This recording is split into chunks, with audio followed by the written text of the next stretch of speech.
వస్తే రాబోయేటువంటి పార్లమెంట్ ఎన్నికల్లో భారతీయ జనతా పార్టీ కాంగ్రెస్ పార్టీ మధ్యనే వారుండబోతా ఉంది. ఇక ఢిల్లీలో మేము ఏదో చేస్తాం, ఈసారి ఢిల్లీ పోయి చక్రాలు తిప్పుతాం, పోయినసారి కూడా సారు కారు 16 ఢిల్లీలో సర్కారు ఈ నినాదం పెడితే ఇక ఢిల్లీకి పోయిన 9 మంది ఏం చేశారో మీ అందరికీ తెలుసు. పార్లమెంట్ లో నిరసన తెలపకుండా పార్లమెంట్ క్యాంటీన్ కాడవాడి ప్లకార్డు పట్టుకున్నటువంటి చరిత్ర మన బీఆర్ఎస్ ఎంపీలను. ఇప్పుడు మళ్ళీ తెలంగాణ రాష్ట్రానికి బీఆర్ఎస్ పార్టీ ఢిల్లీలో రక్ష అనేటువంటి మాయమాటలు చెప్తా ఉన్నది బీఆర్ఎస్ పార్టీ. బీఆర్ఎస్ పార్టీని తెలంగాణ రాష్ట్రంలో ఏ ఒక్కరూ నమ్మడం లేదు. బీఆర్ఎస్ పార్టీ ఇప్పుడు వెండి చెంచాతో నీళ్లు తాగే పరిస్థితిలో ఉంది. దింపుడు గల్లే ఆశ కాడ చూస్తా ఉన్నారు. ఇక్కడి నుంచి మేము సవాల్ వేస్తా ఉన్నాం.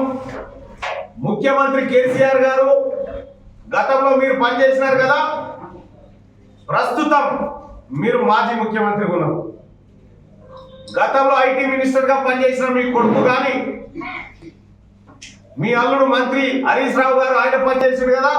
మీ టాప్ లీడర్లు ఎవరైతే ఉన్నారో దమ్ముంటే రాబోయే ఎన్నికల్లో కాంగ్రెస్ పార్టీ పైన ఎంపీలుగా మీరు పోటీ చేసి చూపించండి. మిమ్మల్ని చిత్తుగా ఓడగొట్టడానికి జనం సిద్ధంగా ఉన్నారు.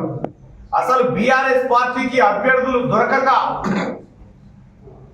ఎవరిని పెట్టాలో అర్థం కాక భారతీయ జనతా పార్టీని ఎట్లా గెలిపించాలని రెండో ఆప్షన్ ఎంచుకున్నట్టుగా కనిపిస్తా ఉంది. కేసీఆర్ తలకిందులుగా తపస్సు చేసిన భారత రాష్ట్ర సమితి భారతీయ జనతా పార్టీ రెండు కలిపి యుద్ధంలోకి దిగిన ఈసారి రాహుల్ గాంధీ గారు ప్రధాని కావడం ఎవరు ఆపలేరని చెప్పి మేము తెలియజేస్తా ఉన్నాం. కల్వకుంట్ల చంద్రశేఖరరావు గారు దళితులను మోసగించి దళిత ముఖ్యమంత్రిని చేస్తా అని చెప్పి ఆయనే సీఎంగా చెలామణయ్యాడు. కానీ కాంగ్రెస్ పార్టీ అధికారంలోకి వచ్చి ఒక దళిత బిడ్డను స్పీకర్ స్థానంలో కూర్చోబెట్టిన దరిమిలా ఇవాళ కేసీఆర్ గారు ఆ స్పీకర్ ముంగట ప్రమాణ స్వీకారం చేయబోతా ఉన్నాడు ఎమ్మెల్యేగా. అంటే కాంగ్రెస్ పార్టీ ఒక దళిత బిడ్డకు అత్యున్నత స్థానం ఇచ్చి గౌరవించుకుంటే ఆ స్థానం ముంగట చేతులు కట్టి నిలబడి ప్రమాణం చేసే పరిస్థితి కేసీఆర్ తీసుకొచ్చింది కాంగ్రెస్ పార్టీ.